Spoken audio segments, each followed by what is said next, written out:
एक दिन एक संत प्रातःकाल भ्रमण के हेतु से किसी समुद्र के तट पर पहुँचते हैं। संत का ध्यान वहाँ पर एक पुरुष पर गया। वह पुरुष एक स्त्री की गोद में सर रखकर सो रहा था। उस पुरुष के पास में एक शराब की खाली बोतल भी पड़ी हुई थी।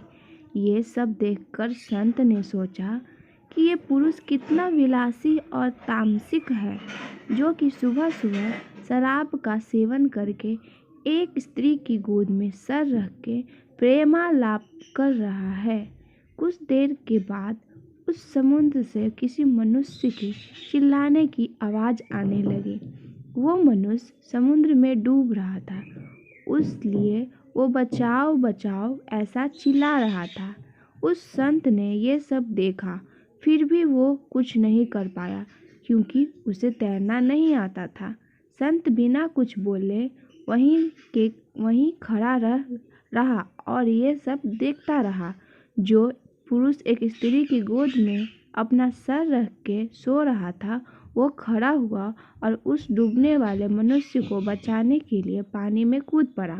थोड़ी ही देर में तो उस पुरुष ने उस डूबने वाले व्यक्ति को बचा लिया और वो उसे समुद्र के किनारे पे लेकर आ गया। अब ये सब नज़ारा देखने के बाद वो संत विचार में पड़ गया कि क्या मैं इस पुरुष को भला समझूं या फिर बुरा। संत उस पुरुष के पास जाते हैं और उनसे पूछते हैं कि भाई, तुम कौन हो? यहाँ पर तुम क्या कर रहे हो? उस पुरुष ने जवाब दिया कि मैं एक मछुआरा हूँ।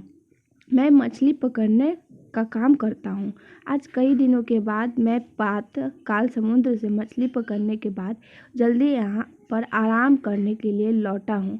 मेरी माँ मुझे लेने के लिए आई है और उसको कोई दूसरा बर्तन ना मिलने के कारण वह इस मंदिरा को बोतल में पानी भरकर मेरे लिए लाई है।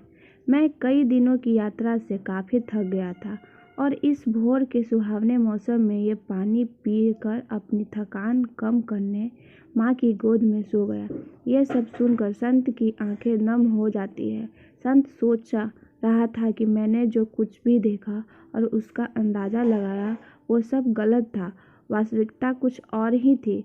उसे अपने आप पर गुस्सा आता है कि मैंने कैसे किसी के बारे में ऐसा घटिया सोचा। इसलिए हमें किसी भी निर्णय लेने से पहले उसके बारे में 100 बार सोचना चाहिए और अच्छे से सोच समझकर ही फैसला लेना चाहिए, क्योंकि कभी कभी हम फालतू के भ्रम में होते हैं और ऐसे भ्रम में आकर हम गलत फैसला ही कर लेते हैं।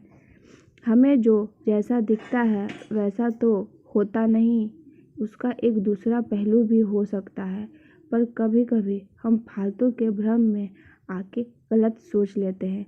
अगर आपको ऐसी ही कहानियाँ सुननी है तो प्लीज़ सब्सक्राइब माय चैनल।